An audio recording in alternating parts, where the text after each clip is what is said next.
Thank you very much, everyone. It's a great honor to be with the President of South Africa, President Ramaphosa, and he is a man who is certainly in some circles really respected, other circles a little bit less respected, like all of us, in all fairness, like all of us. We all like that. We also have a few of my friends. Ernie Els, a great golfer. He's a truly great golfer.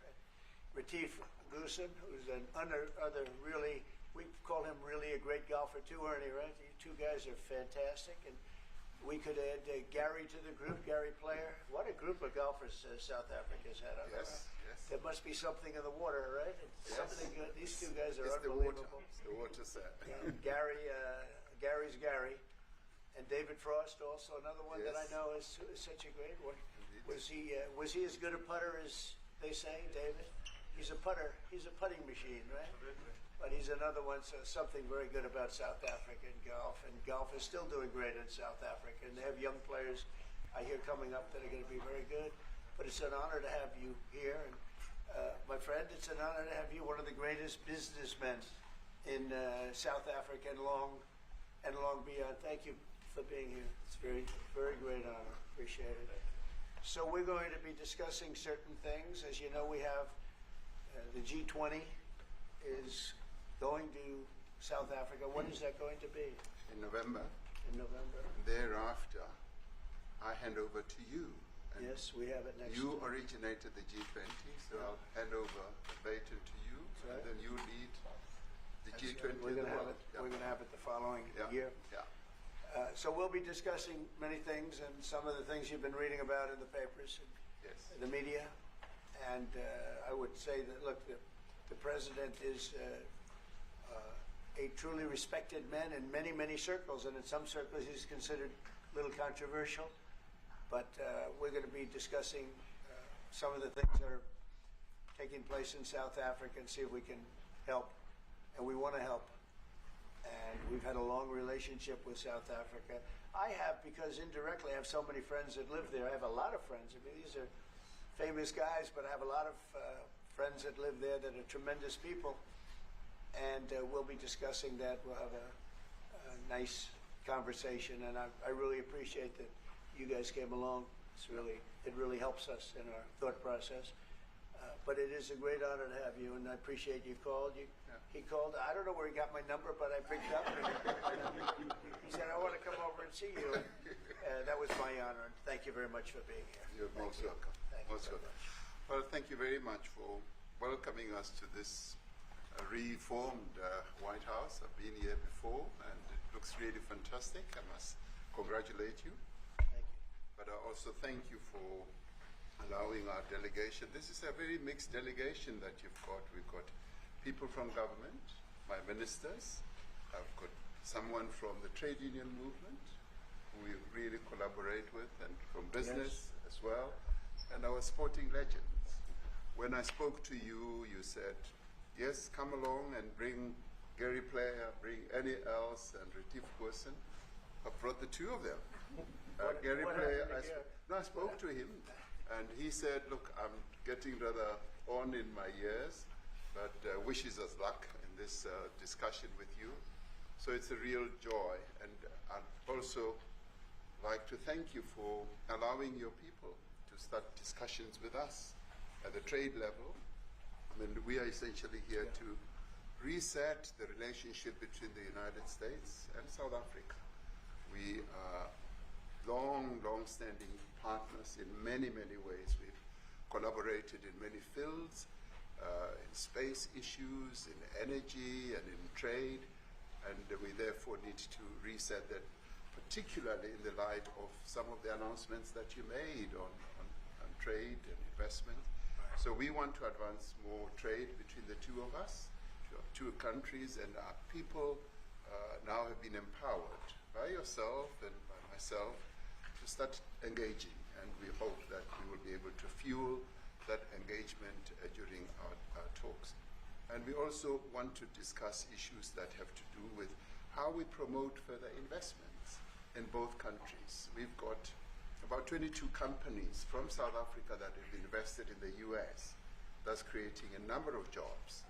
And similarly, you've got almost 600 companies that have invested in South Africa, and some of them have been in South Africa for more than 100 years. That's true. So our links are really long-lasting, and we would like to recalibrate those relations between our two countries and discuss a whole range of issues, geopolitical, the work that you're doing to bring peace around the world, in Ukraine and in the Middle East. So we value that, and we are also a great contributor to peace processes that are going on around the world. And of course, we want to discuss how we can support each other. You are a much bigger economy than we are. We're just a tiny economy, but we rely on each other on a number of issues. We've got critical minerals that you want to fuel the growth of your own economy and reindustrialize. So we have that on offer, including rare earth minerals. So all that combination of opportunity and the products that we buy from you, as well as what we sell to you, I believe makes up a really good and powerful relationship, which we need to strengthen, which we need to engender, and that is really what has brought us here. And we are really privileged to have, great South Africans in the mix. As you said, you'd like to see them as well. And I brought you a really fantastic golf book. It weighs 14 kilograms. Oh, that sounds good. And it showcases the golf courses in our country. Johann Rupert wrote preface, so did Annie Els. And I want to showcase our golf courses. You might remember when I spoke to you and we spoke about golf, you said I should start practicing. And I've started practicing, President, so I'm ready. But let me end just the introductory remarks by thanking you. You may not recall that 5 years ago I spoke to you during the COVID period. Right.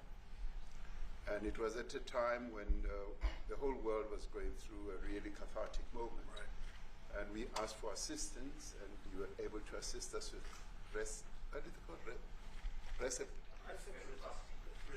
respirators. Respirators, and you kept to your word, and you delivered respirators to us. We didn't have as many in our country, and it really helped to help us deal with COVID.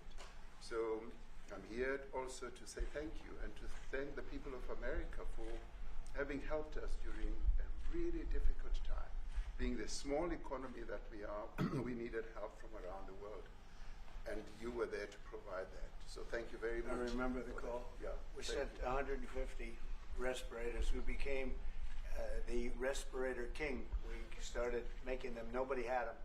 We had very few of them. That's right. But they were very helpful. But we sent 150, and I appreciated the letter. You wrote me a letter. And that's right. Yeah. I appreciate that very much. Thank you very much for that. It really touched my heart after I spoke to you, and you delivered. It's a great honor. Thank you very much indeed. Any questions, please? Mr. President, you welcome white Afrikaner refugees here. Can you explain to Americans why it's appropriate to welcome white Afrikaners here when other refugees like Afghans, Venezuelans, Haitians have all had their protective status revoked? Well, this is a group, NBC, that is truly fake news. They ask a lot of questions in a very pointed way. They're not questions, they're statements. We've had tremendous complaints about Africa, about other countries too, from people. They say there's a lot of bad things going on in Africa, and that's what we're going to be discussing today. When you say we don't take others, all you have to do is take a look at the southern border. We let 21 million people come through our border, totally unchecked, totally unvetted. They came from all over the world. In many cases, they're criminals. They come from prisons. They come from mental institutions. They come from street gangs. They're drug dealers. So don't say that we didn't take them. We're trying to get them out as fast as we can. And we're doing record business on that. And we just won a big case where we're allowed to send back hundreds of criminals to Venezuela. Just won that today in the Supreme Court. I'm happy to hear. But we do have a lot of people are very concerned with regard to South Africa, and that's really the purpose of the meeting, and we'll see how that turns out. but we have many people that feel they're being persecuted, and they're coming to the United States. So we take from many locations if we feel there's persecution or genocide going on. And we had a lot of people.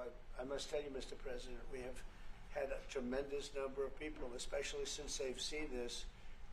Generally, they're white farmers, and they're fleeing South Africa, and it's a very sad thing to see. But I hope we can have an explanation of that, because I know you don't want that. It's a kind of a different meeting. Normally we have meetings, we talk about trade, and we'll be talking about trade and other things. But that certainly will be a subject that comes up. Yeah. Yes, please. Brian? Thank you very much. I'd like to get your thoughts on Letitia James. Director Polte, according to him, Letitia James says that the alleged mortgage fraud was simply a mistake. I want to get your thoughts on that. She put down that her father was her husband in order, and this is very similar to, I guess, the false attacks they had on you. Well, I don't know what it is currently, but Letitia James, who's the Attorney General of New York State, it seemed, I'm not involved in that at all. I know that it's being handled by various groups, I guess, but it's major fraud, mortgage documents, and fraudulent everything. Yeah, I think she said the father was her husband, which she had to have a husband, or so she chose her father, and she put it down, and she had didn't she sign in Virginia, yet she said she lived in Virginia, yet she's the New York State Attorney General, and she did that for tax reasons, so she could take advantage of taxes. And she had the wrong number of units. She had a much different number, which wouldn't have allowed her to qualify and scam the government. So I don't know. I think she's very bad for New York, but I really don't know too much about it, but I appreciate the question. Yes, sir. Thank you very much. Yes, Yes. Mr. President, what's the benefit for you to be convinced that there's no genocide? Please. Thank you, Mr. President. So May 25th will be the celebration of Africa Day, which pretty much a lot of celebration will be taking place around the world, including here in the United States. What is your message to the entire African continent, African people, in this important occasion? Well, I want to see peace, and I want to see happiness. I want to see health, and you have incredible land. There's tremendous value. A lot of countries don't have that value in the land, the value you have. We have a situation, I think you probably heard about it. We've done, through some very talented people, helped settle a war that's been raging for years, Rwanda and the Congo. And I think we've done it. Believe it or not, I think we've done it. And could you just say a few words about that, my friend? Yes. A couple of weeks ago, the two parties signed a declaration of principles in which they've agreed on the way forward. And they have both submitted their draft peace agreements, and we have put together one that incorporates both of their suggestions, and we've given it to them. So we're in the process of finalizing Looking this. good, right? Looking very good. We have to thank you for even those efforts, because the African continent, particularly SADC, our Southern African Development Community, has for years been seeking to foster peace in the Democratic Republic of the Congo. So all efforts, including those from outside the continent and inside the continent, are really worthwhile. We are removing our troops from there so that peace can then prevail in that whole area. And we hope that with the support of the international community, we will really have peace in that area. It's so vital, it's so important for the whole region. Well, we sent our people there, and I think we did a very good job, as headed by my friend, and that was great. That was great. I mean, I'm just hearing phenomenal reports, because all I'm hearing is death, and they're chopping heads off, and it's horrible over there. And it was really brave of you to go there, and I really appreciate it. And it looks like we have something very, very substantial. We also talked about trade with them in terms of rare earth and all, but really more for it's like if you take a look at what we just did with Pakistan and India, we settled that whole thing, and I think I settled it through trade. We're doing a big deal with India. We're doing a big deal with Pakistan. And I said, what are you guys doing? You know, somebody had to be the last one to shoot. But the shooting was getting worse and worse, bigger and bigger, deeper and deeper into the countries.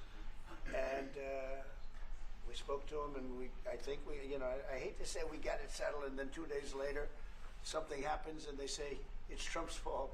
But Pakistan has got some excellent people and some really good, a great leader. And India is my friend, Modi. And he's a mutual friend. Yeah, he's a great guy. And I called them both, and we just did something good. We're trying to settle Russia, Ukraine. We spoke with President Putin for 2.5 hours the day before yesterday. I think we made a lot of progress, but that's a bloodbath. 5,000 people are being killed a week, 5,000 soldiers a week, not including people in cities and towns that are also being killed. So we're trying to help. And it doesn't affect us. It's not our people. It's not our soldiers. It's Ukraine and it's Russia. But if we can save 5,000 souls, we'll do it. You know, we're pretty good at it. But that's a bad situation. That is a really bad situation. Well, you'd recall when President Zelensky was coming to South Africa, that's when I spoke to you. That's right. We both agreed that we need to push the peace message so that there can really be peace. And we've been involved in the Ukraine-Russia conflict for quite a while through my Minister of State Security here. We've been dealing with them, the exchange of children who were taken away, going through names and addresses and all that. So we've been invested in that whole process as well. And the moves that you are making are fully supported by us because we would like to see the end of that war. That's true. I called Zelensky, and they said, he's in South Africa. I said, what the hell is he doing in South Africa? He was talking to us. We got to speak. I said, that's a strange one. I said, what are you doing in South Africa? Yes. That's a strange one. He's trying to make peace. We're taking him. You know, we were lucky because we had the great Nelson Mandela who taught us how to create peace, to make peace. So we were imparting some of those lessons to him, some of those learnings. And I specifically mentioned to him that this is how Nelson Mandela taught us, that when you want to have a peace in a country, do it on an unconditional basis and sit down and talk. And that's precisely what I'm sure he's going to heed. Well, we're going to see what happens with that one. It's there's a lot of hatred. Yeah. There's a lot of death. It's a bloodbath. It is. I get Unfortunately. I get the satellite pictures of that field, of that killing field. You never saw anything like it in your life. Yeah. It's horrible. It's a horrible thing that it goes on, but I think we've made big progress. Sir, on the Yeah, please go ahead. Thank you, Mr. President. Gaza No, not you. Right here. He's from South Africa. Go ahead, please. What are you expecting on the ICJ case? Are you expecting South Africa to drop that? Is that what you're trying to On raise? which case? The ICJ case against Israel? Criminal justice. International Criminal Court. I don't expect anything, to be honest. I really don't. I don't know. It's they've got a case. There's a lot of anger there, tremendous anger. I don't expect anything. We'll see what happens. We'll have a ruling, and who knows what the ruling is going to mean. Yeah. On that subject of Gaza, Mr. President, are you going to be speaking to Prime Minister Netanyahu about Israel's renewed offensive there? There's been a lot of concern from European countries. The Pope has expressed concern. Are you going to be asking Prime Minister Netanyahu to tone down the offensive in Gaza, to let more aid in? Was that a question or a statement? It's a question. This guy's, you never change. Mr. President, decide what will Please. it take for you to be convinced that there's no white genocide in South Africa? Well, I can answer that for the President. It's for him. No, seriously. I'd rather have him answer. Yeah, I'd rather answer that. It will be. My president will respond to you. Yeah, let me. Thank you, Mr. President. It will take President Trump listening to the voices of South Africans, some of whom are his good friends, like those who are here. When we have talks between us on around the quiet table, it will take President Trump to listen to them. I'm not going to be repeating what I've been saying. I would say if there was Afrikaner farmer genocide, I can bet you these three gentlemen would not be here, including my Minister of Agriculture. He would not be with me. So it'll take him, President Trump, listening to their stories, to their perspective. That is the answer to your question. But, Mr. President, I must say that we have, wait. We have thousands of stories talking about it. Sure. And we have documentaries, we have news stories. And is Natalie here, somebody here to turn that? I could show you a couple of things. And it has to be responded to. Yeah, sure. Let me see the articles, please, if you would. And turn the lights down. Turn the lights down and just put this on. It's right behind you, Johan. There's nothing this parliament can do. With or without you, people are going to occupy land. We require no permission from you, from the president, from no one. We don't care. We can do whatever you want to do. Who are you to tell us whether we can occupy land or not? We are going to occupy land. Yes. South Africa, occupy land. That's who we are. Honorable member, can withdraw my membership from this useless parliament. Honorable. Yes, honorable member. Must never be scared to kill. A revolution demands that at some point there must be killing, because the killing is part of a revolutionary act. Shoot to kill. Yamasa. Kill the poor, the farmer. Kill the poor, the farmer. Brr, pa, pa, brr, pa, pa. To kill. Yamasa. Kill the poor, the farmer. Kill the poor, the farmer. The mayor of DA in PE is a white man. So these people, when you want to hit them hard, go after a white man. They feel a terrible pain because you have touched a white man. Not because Mashaba and Soli will not be touched. They will be touched, don't worry. But we are starting with this whiteness. We are cutting the throat of whiteness. Shoot to kill. Yamasa. Kill the poor, the farmer. Kill the poor, the farmer. Brr, pa, pa, brr, pa. Shoot to kill. Yamasa. Kill the poor, the farmer. Kill the poor, the farmer. Brr, pa, pa, brr, pa, pa. I don't know what's going to happen in the future. I'm saying to you, was not called for the killing of white people, at least for now. I can't guarantee the future. Yeah, but I mean, you'd understand somebody watching that, especially as it gets shared on Twitter, they freak out. It sounds like a genocidal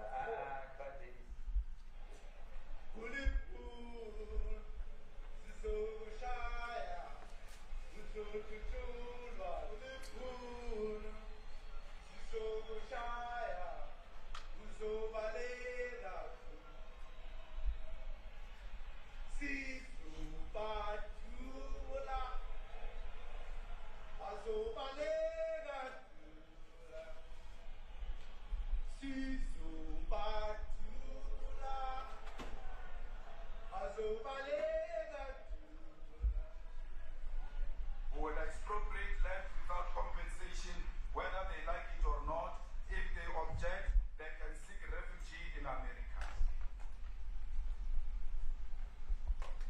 Now this is very bad. These are burial sites right here. Burial sites. Over 1,000 of white farmers, and those cars are lined up to pay love on a Sunday morning.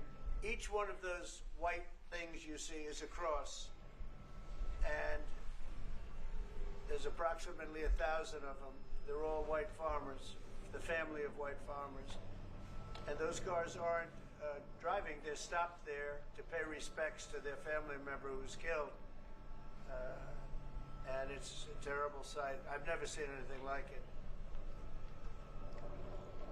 Both sides of the road, you have crosses.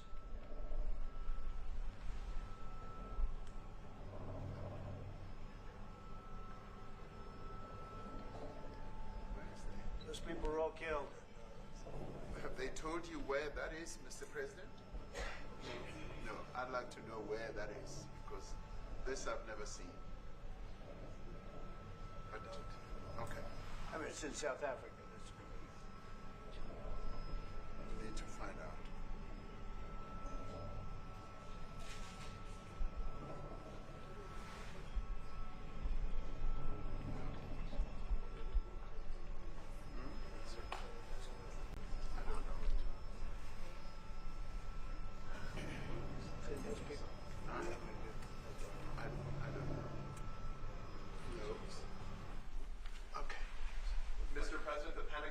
It would be accepting a Qatari jet to be used as Air Force One, perhaps. What are you talking about? Can we have a South African question, please? Mr. President, the Pentagon's going first.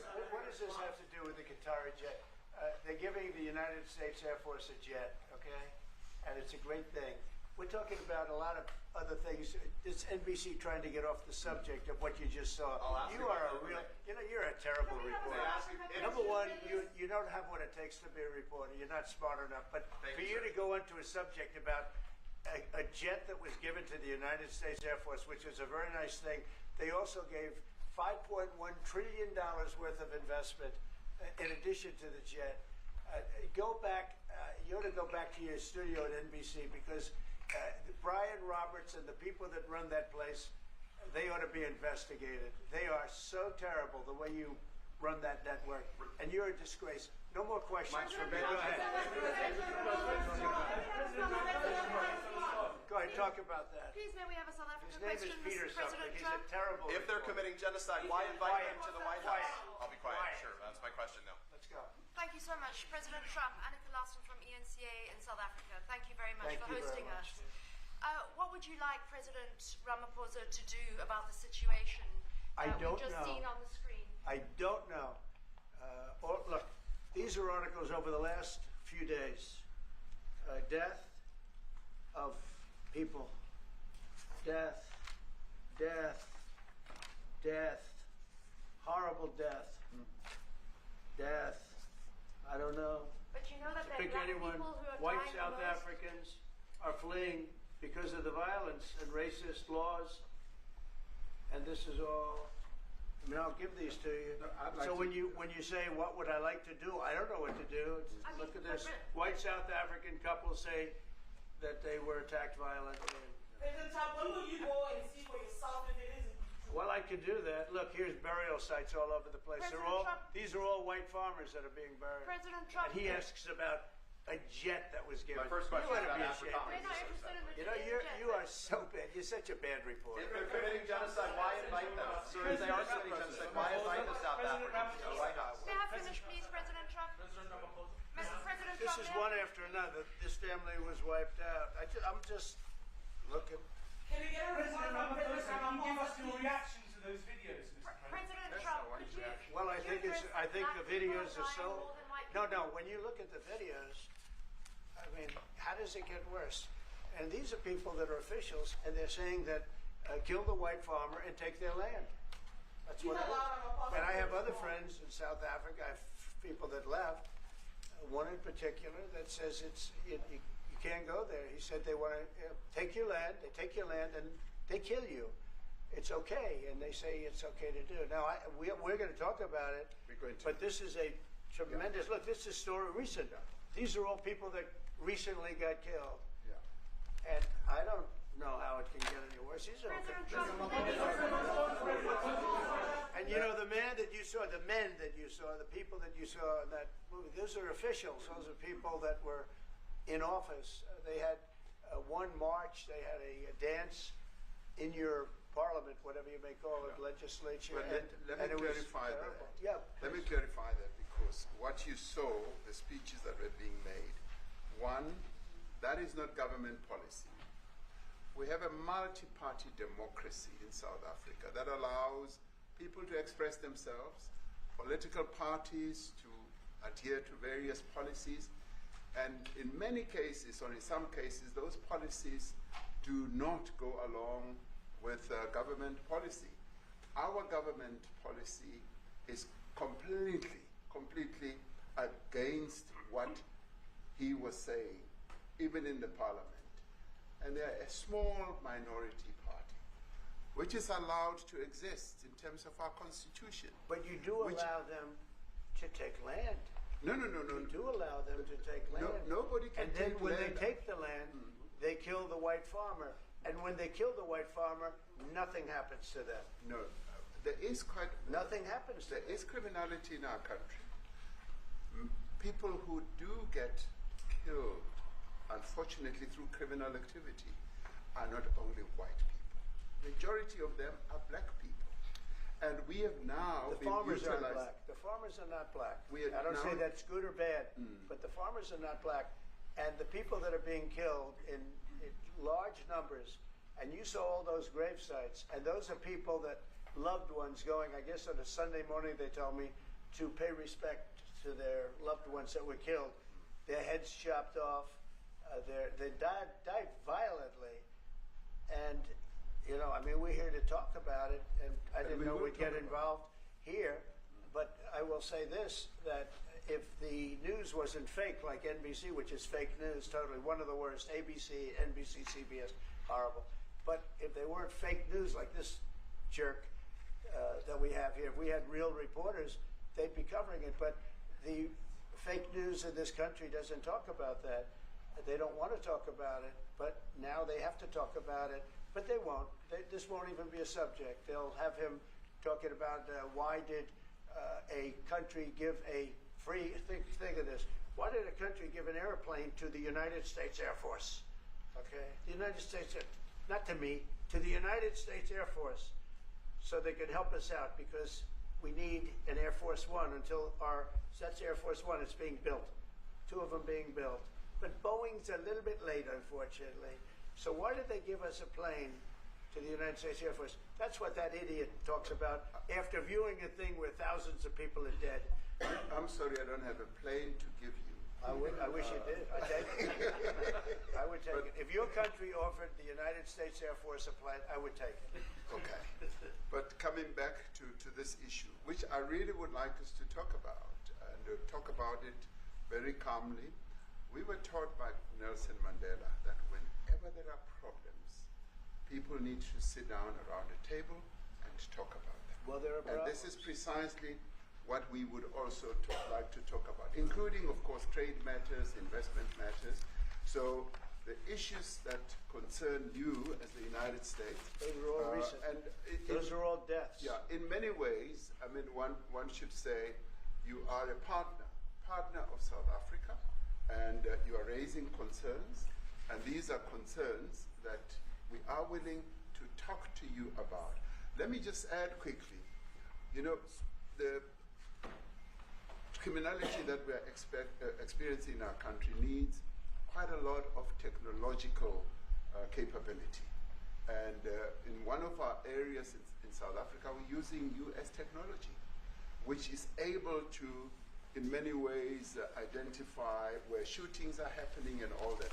And I'd like to talk about that, because there is support that we can get from you as the United States to help us deal with all these acts of criminality. And that is what I believe partnership is all about. And we are here as a partner so that we can help each other whenever there are challenges. So I'd like us to discuss it, and of course outside of the media, so that we sit down and have a really good discussion that will lead to good outcomes. Are there any other further punitive measures that could be in place should you not be satisfied that South Africa is fixing some of the very bad things, in inverted commas, that you tweeted are happening? Well, there are a lot of bad things happening in many countries, but this in particular has been very, very bad, very bad. And because of we're going to have the whole world watching in another short period of time, because you have the G20, and that's a big deal. And it seems like, I want you to look good.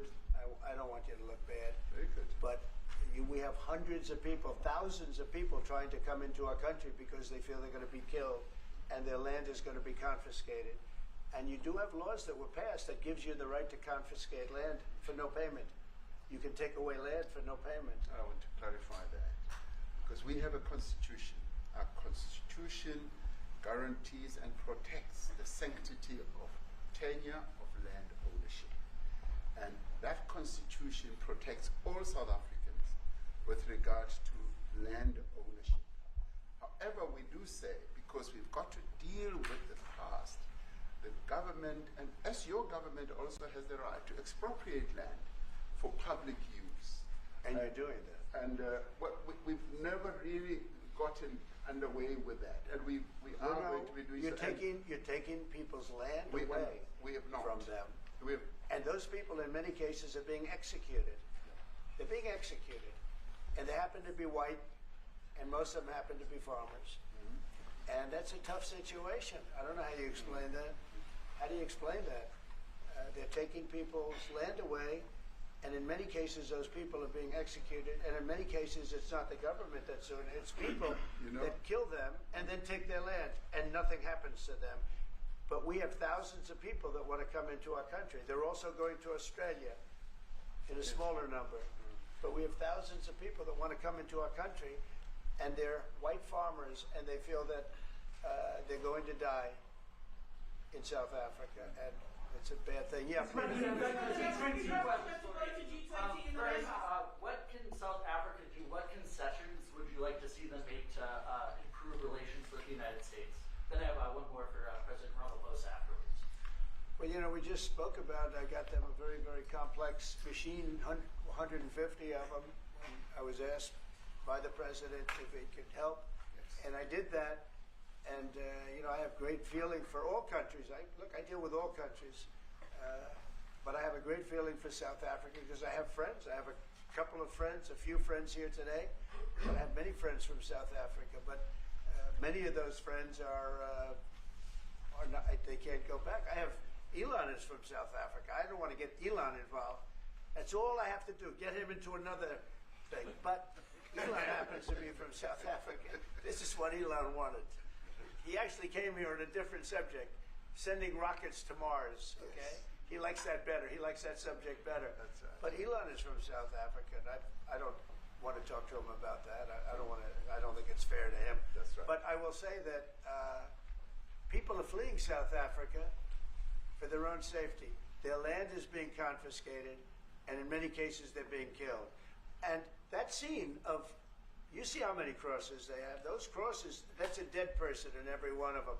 And those trucks or cars are paying their respects to all of those dead people on a Sunday morning. That's a rough thing to explain away. And the problem we have, and the way, you know, a correct and a fair media exposes things. But we have a very corrupt media. They won't even report this. If this were the other way around, it would be the biggest story. Now, I will say apartheid, terrible. That was the biggest story. That was reported all the time. This is sort of the opposite of apartheid. What's happening now is never reported. Nobody knows about it. All we know is we're being inundated with people, with white farmers from South Africa. And it's a big problem. Marco Rubio was telling me he's never seen anything like it. The numbers of people that want to leave South Africa because they feel they're going to be dead very soon. Yeah, Yes, I was going to say, Brian, if I could just ask you a question.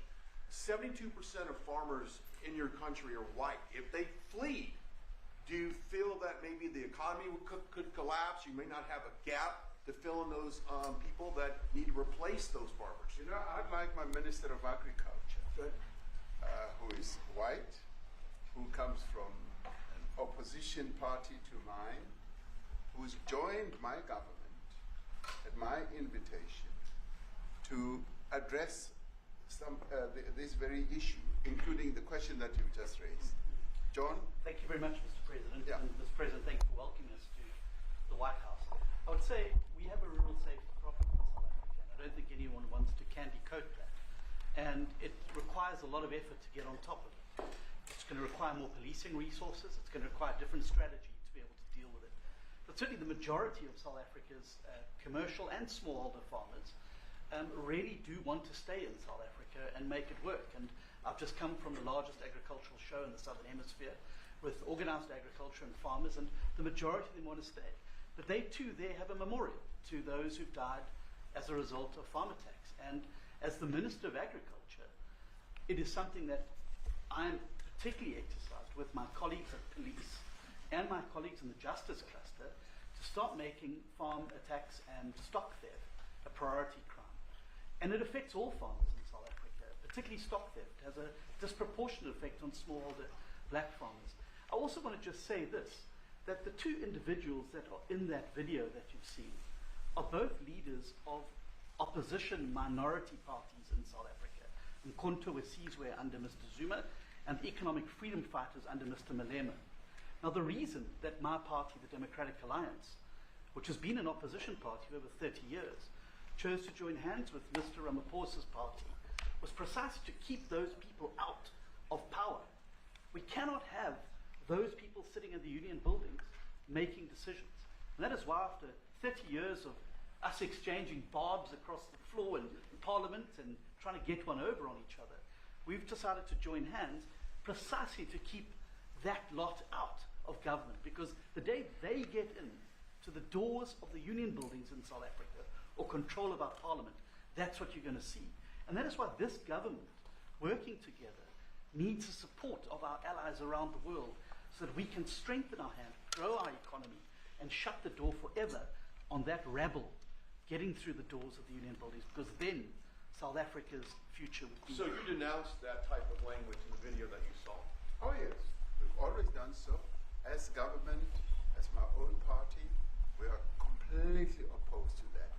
We, in 1955, adopted a document which said South Africa belongs to all who live in it. But why wouldn't you arrest that man? That man said, kill the white farmers, kill the white farmers. And then he danced, and he's dancing, and it's kill the white farmers. I think, I'm not sure, but I think if somebody got up in Parliament and started saying kill a certain group of people, he would be arrested very quickly.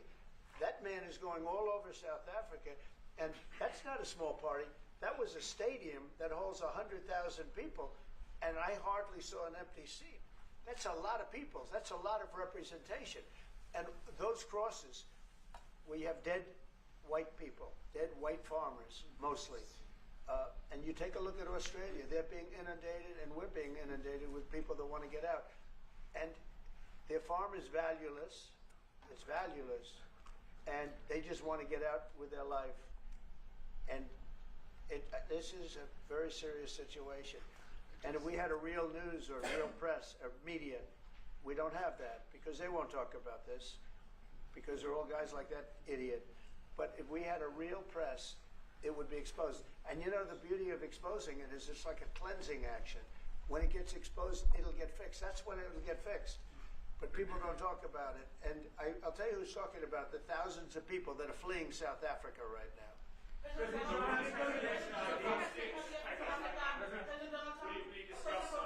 discussed USAID and the devastating impact the cuts are having across the African continent. Yeah, well, it's devastating, and hopefully a lot of people are going to start spending a lot of money. And I've talked to other nations. We want them to chip in and spend money too. And we've spent a lot, and it's a tremendous problem going on in many countries. A lot of problems going on. The United States always gets the request for money. Nobody else helps, as you know. Europe doesn't help. Europe hasn't given anything. All they do is sue our companies. You know, they sue Apple, and they sue all of our companies. Apple had to pay $17 billion on a nonsense lawsuit. Very unfair. But we're going to always be there to help. It's showing rightly South African broadcasting. If this Afrikaner resettlement issue is resolved, we're going to go into a room after this, you guys are going to talk. If it is resolved, what is the potential for the future-looking relationship? It's fantastic. It's got to be resolved. It should be resolved. It's a little bit bad when you see a stadium with 100,000 people in it, because that means it's more than just a little movement. It's a pretty big movement in South Africa, so it has to be resolved. It'll be the end of the country if it's not But is there potential resolved. for the relationship moving forward? I hope so. That's why I'm here. I mean, I'm not here for my health. I'm here to see if we can do something. No, I'd like to see. I have friends. I can tell you, Ernie Els and Retief Goosen, they feel so strongly they wanted to be here on behalf of South Africa, not on behalf of me. And, you know, they said, can we be here for this? Because they love the country. Ernie, do you guys want to say a couple of words or anything? I hate to put you in this. This is tougher than sinking a 3-footer. Which they have, and they've sank many 3-footers. Thank you, Mr. President. And thanks for the honor of being here. We've known each other a long time. We have spoken. You know, we're proud South Africans. I still have my South African passport. You know, we travel with this passport, you know, and I got my visa here. So, you know, but we want to see things get better in our home country. And that's the bottom line. It's been 35 years since the transition.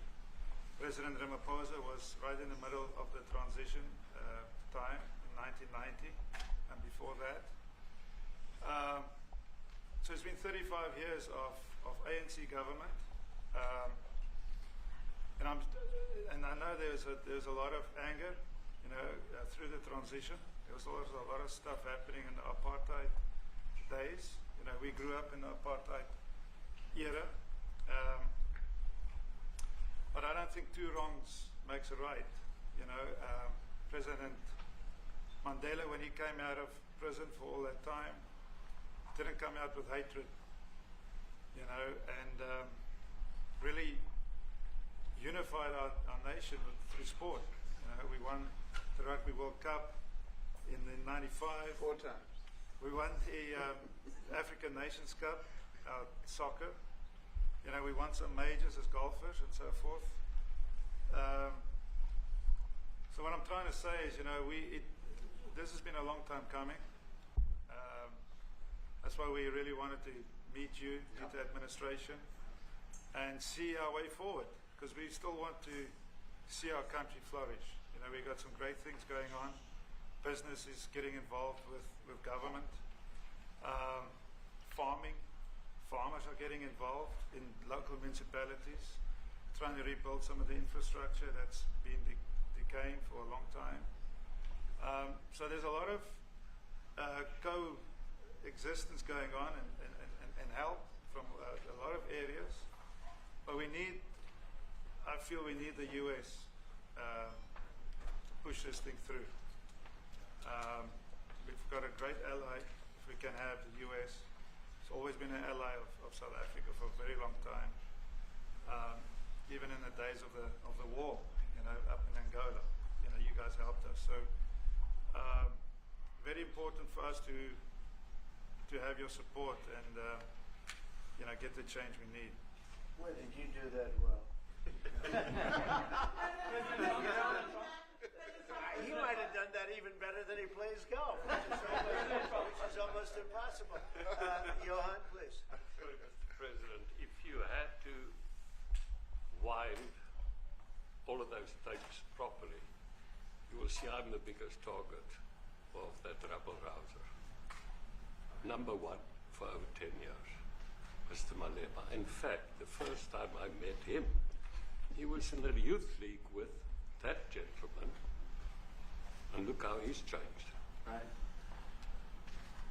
We have too many deaths, but it's across the board.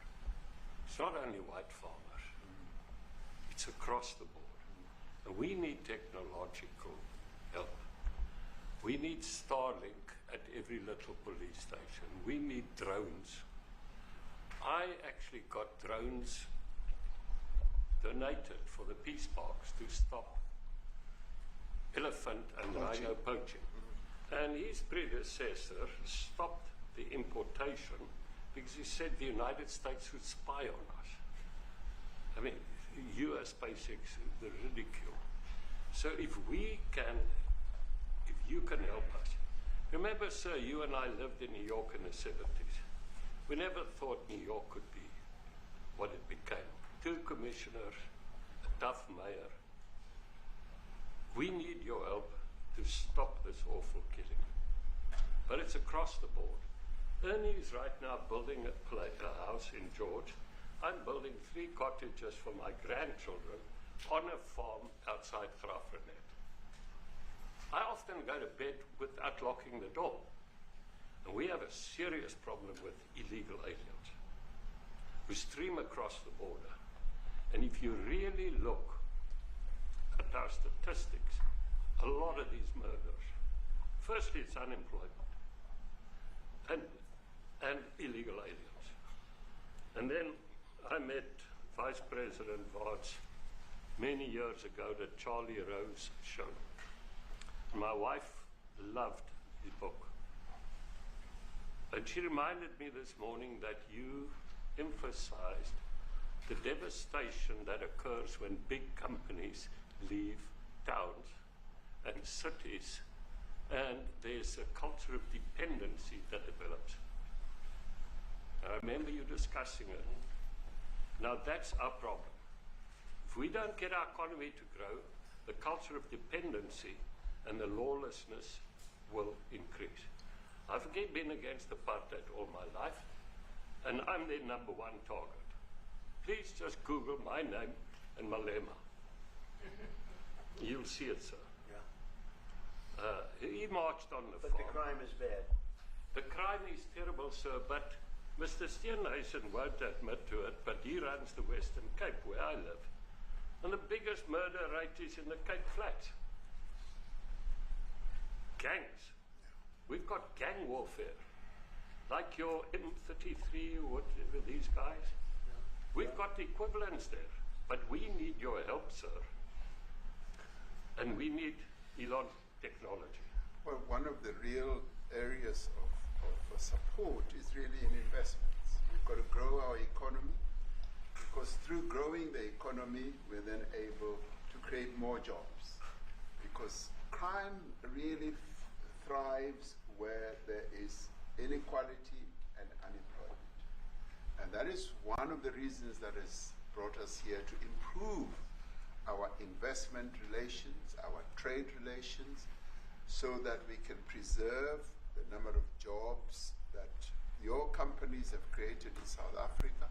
By virtue of what we export to you, we are able to create up to 500,000 jobs in the auto industry, in the agricultural industry, and a number of other industries, mining, where we export things to you.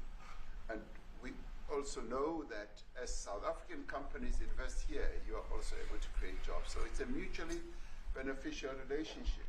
So our main real reason for being here is to foster trade and investment, so that we are able to grow our economy with your support, and so that we are also able to address all these societal problems, because criminality thrives when people are unemployed, when they have no other hope to eke out a living. So that is what we need to resolve, and your support, your partnership with us is what is really going to give us a strong capability to move forward. Excuse me, do you have anything to say? I mean, I don't want to leave you out. You know, the guy won 3 or 4 majors. 3 or 4? No, only 2. 2. That's a lot. By the way, 2's a lot. A lot of tournaments you won too. Do you have anything to say? Yeah, thank you, Mr. President.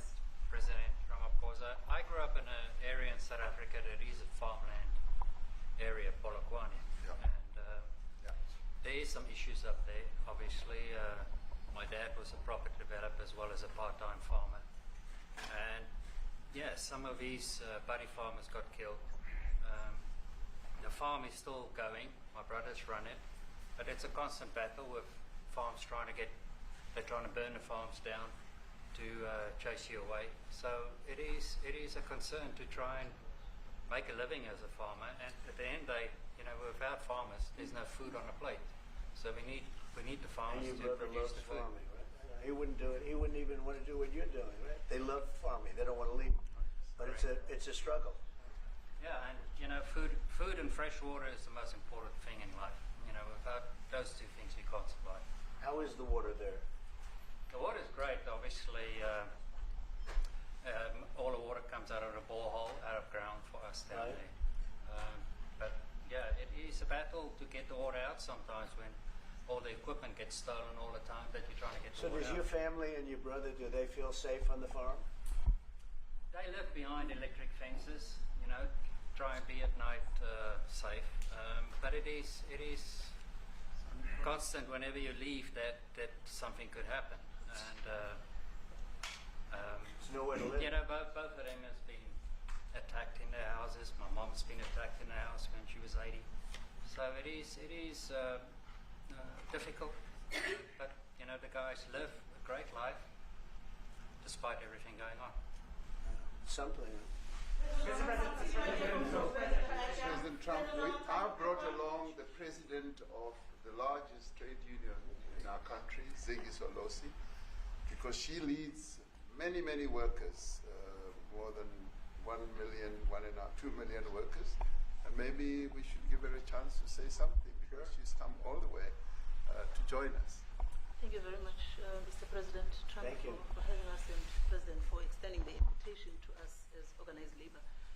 And I must say that we are here to support the initiative that has been made by our government with business, of course, as organized labor. We've been coming to Washington on the AGOA trade relations in the previous regime, and I think at the center of it all, for me, it is exactly what Mr. Rupert has said, the importance of us growing the economy.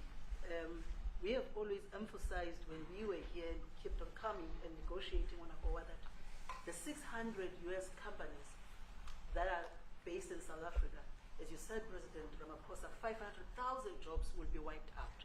We need more foreign direct investment in our country. We are not just talking about those that will lose employment, but we are talking about over 40% of people that are unemployed, that have no hope of ever finding a job. And we think that, correctly, as they have said, that we need to deal with the issue of porous borders in our country so that everyone that comes in is documented. We also need to, and I would have thought that the minister would address the issue of land expropriation and how the policy works in South Africa.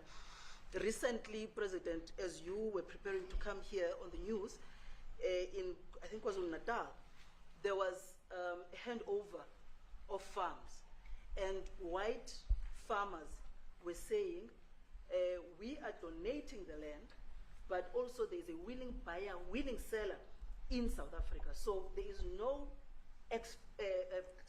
expropriation without compensation, but it is a willing buyer, willing seller. And that white farmer was even saying, President, that the government is even paying more in buying the land than what the land is worth of. And I think those are the realities, President, that we must say that we need to address, of course, but also the importance of agriculture linked to AGOA.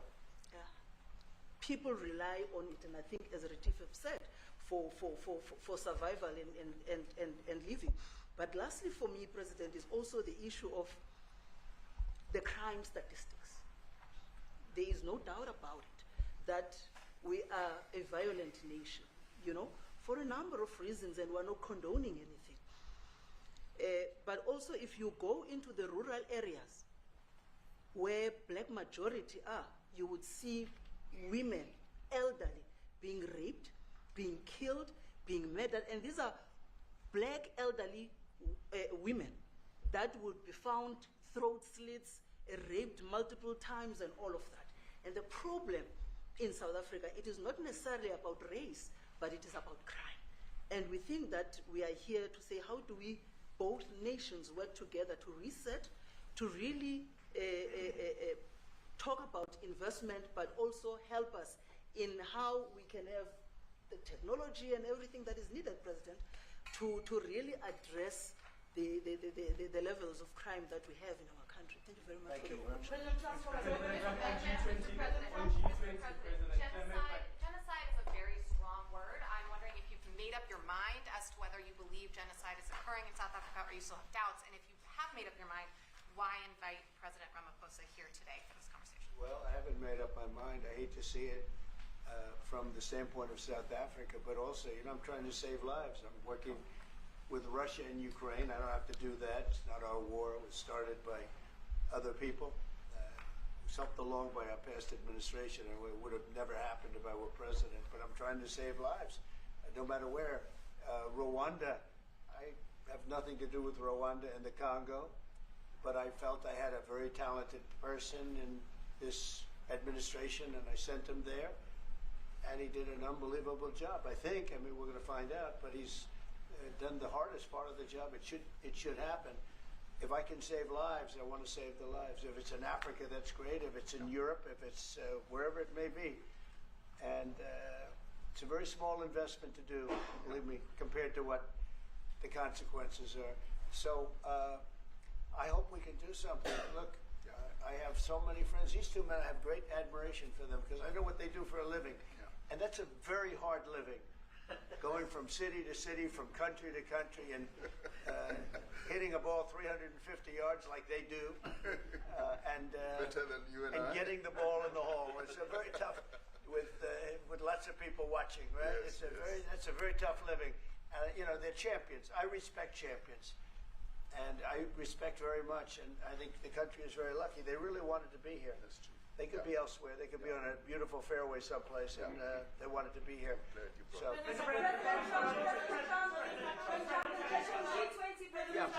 My name is Yanda Mhobo from Newsroom Africa in South Africa. How important is it for the United States to be at our G20 summit in November, given the relationship between our two countries? You've just heard what has been said to you just now. Are you coming, and are you preparing to come? So without the United States, the G20, just like the G7, used to be the G8, but brilliantly they threw Russia out. Would have been a lot better if Russia was in. A lot of people would say, oh, that's not it. Because if Russia was in, you probably wouldn't have this war. And if you had a different president, you wouldn't have the war either. But we have a G7.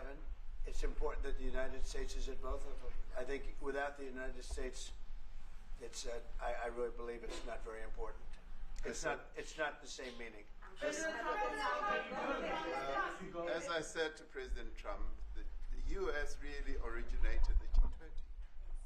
And it's important that the United States continues to play a key role in the G20.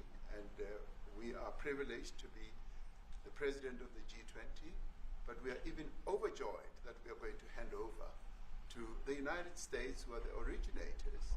And for that reason, I expect the United States to continue playing the leadership role in the G20 together with other countries. And I've said when I initially spoke to President Trump on the phone, I want him to come to South Africa for a state visit, and I also want him to come and participate in the G20. And I want to gladly hand over to President Trump to take the leadership of the G20 forward in November. Thank you very much. Thank you very much. Thank you. What is it going to take to convince you they don't want to leave.